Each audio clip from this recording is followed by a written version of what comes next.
भारत में सैकड़ों साल से एक डिबेट चल रही है और वो डिबेट है उत्तर बनाम दक्षिण। शायद इन्हीं डिफरेंसेस को लेकर चर्चिल ने कभी भारत के बॉल्कनाइजेशन तक की बात कही थी। कई एक्सपर्ट्स का मानना है कि अंग्रेजों के समय से ही मद्रास प्रेसिडेंसी और फिर बाद में आईटी रेवोल्यूशन की वजह से दक्षिण राज्य शिक्षा, स्वास्थ्य और बाकी सामाजिक मानकों में उत्तर से काफी आगे थे, जबकि उत्तर इन सब ह्यूमन इंडिसेस में काफी पीछे रह गया। लेकिन चूंकि उत्तर के राज्यों की जनसंख्या काफी ज्यादा थी, इसलिए उसका देश के पॉलिटिकल सिस्टम में काफी दबदबा रहा। ज्यादा कॉन्स्टिट्यूएंसीज होने की वजह से केंद्र से राज्यों को मिलने वाले पैसे का एक बड़ा हिस्सा उत्तर प्रदेश, बिहार और पश्चिम बंगाल जैसे उत्तरी राज्यों के हिस्से आया, जिसको लेकर दक्षिण के राज्यों में काफी नाराजगी रही, जिसे 1960 से 70 के दशक में बनी तमाम रीजनल पार्टीज ने काफी बार उठाया। अब ये मसला फिर से भारत के आर्थिक और सियासी गलियारों में जोर शोर से उठ रहा है। तो आइए जानते हैं कि आखिर सालों से दबा ये मसला दोबारा से लाइमलाइट में क्यों आया। नमस्कार, मैं हूं सलोनी त्यागी और आप देख रहे हैं मनी 9। दरअसल 1 अप्रैल से नया फाइनेंस कमीशन लागू हो रहा है। ये देश का 16वां फाइनेंस कमीशन होगा, जो आने वाले 5 साल तक फंड्स डिवोल्यूशन यानी केंद्र और राज्यों के बीच पैसे के बंटवारे की रूपरेखा तय करेगा। 26 से 31 के लिए इस फाइनेंस कमीशन ने सिफारिशें दी थी। इसे संसद में रखा गया और पास कर दिया गया। अरविंद पनगड़िया इसके चेयरमैन थे। इस फाइनेंस कमीशन ने फंड्स डिवोल्यूशन के फॉर्मूले में बड़ा बदलाव किया था। तब से ही कई दक्षिण के राज्य इसको लेकर अपनी नाराजगी जाहिर कर रहे थे।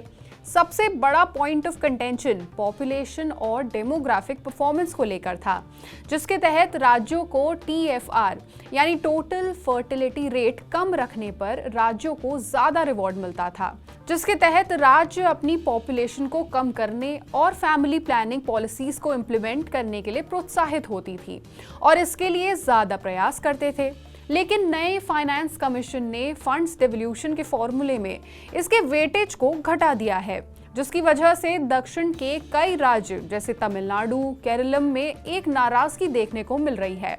इसी बीच RBI की एक रिपोर्ट के हवाले से ये बात सामने आती है कि आने वाले सालों में उन राज्यों में जिनकी जनता बूढ़ी होती जा रही है, उन राज्यों पर वित्तीय बोझ यानी कि फिस्कल प्रेशर बढ़ेगा, क्योंकि वहां हेल्थ केयर, पेंशन और सोशल स्पेंडिंग की जरूरत ज्यादा होगी।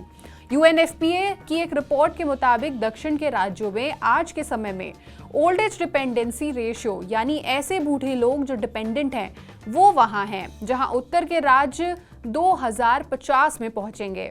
यानी उत्तर में जवान लोगों की संख्या दक्षिण के मुकाबले काफी ज्यादा है। इसी वजह से RBI ने भी अपनी इस रिपोर्ट में सुझाया कि इन राज्यों में ओल्ड एज डिपेंडेंसी रेशियो को डेवोल्यूशन फॉर्मूले में इंक्लूड किया जाना चाहिए।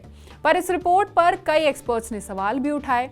उनका तर्क था कि केरलम और तमिलनाडु जैसे राज्यों की आर्थिक स्थिति उत्तर प्रदेश या बिहार जैसे राज्यों के मुकाबले काफी मजबूत है। अगर हम डेटा भी देखें तो हम पाएंगे कि आज के समय में इन राज्यों की पर कैपिटा इनकम करीब 3.36 लाख रुपए से ज्यादा है।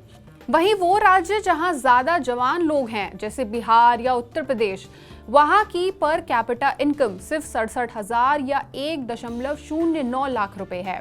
इसके अलावा अगर इन राज्यों के रेवेन्यू डेटा को भी देखें तो 2025 में एजिंग स्टेट्स का रेवेन्यू में शेयर करीब 10% का है। वहीं दूसरी तरफ उत्तरी राज्यों का शेयर इसके मुकाबले काफी कम है। इसके अलावा इन राज्यों में हमें बड़ी संख्या में माइग्रेशन देखने को मिलता है।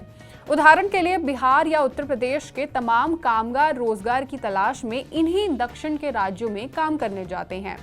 इसलिए ओल्ड एज डिपेंडेंसी रेशियो को फंड्स डिवोल्यूशन में शामिल करने की जरूरत अभी नहीं है, क्योंकि ऐसा करने से वो राज्य जिन्हें इन पैसों की जरूरत है वो उन तक नहीं पहुंचेगा। और अगर इन राज्यों का डेवलपमेंट नहीं होता है, वहां पर शिक्षा और स्वास्थ्य जैसी चीजों पर निवेश नहीं किया जाता है, तो उनकी जनसंख्या में भी कमी नहीं आएगी और ये सिलसिला यूं ही चलता रहेगा, जो कि देश के व्यापक विकास के लिए बड़ी समस्या खड़ी कर सकता है।